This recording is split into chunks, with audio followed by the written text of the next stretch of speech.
ஆடி போய் நிற்கிறார்கள். ஏனென்று சொன்னால் ஒருவர் புதிதாக தோன்றி இருக்கிறார்.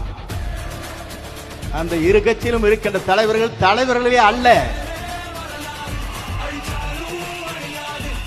ஏனென்று சொன்னால் தலைமை என்பது வேறு. ஆனால் இன்று இருக்கிற தலைமை ஆடி போய் நிற்கிறார். எப்போது இவர் வெளிவந்தாலும் சரி, இவரை தமிழ்நாட்டு மக்கள் முதலமைச்சர் ஆக்கியே தீர்வோம் என்ற சூழலை ஏற்று பணியாற்றிக் கொண்டிருக்கிறார்.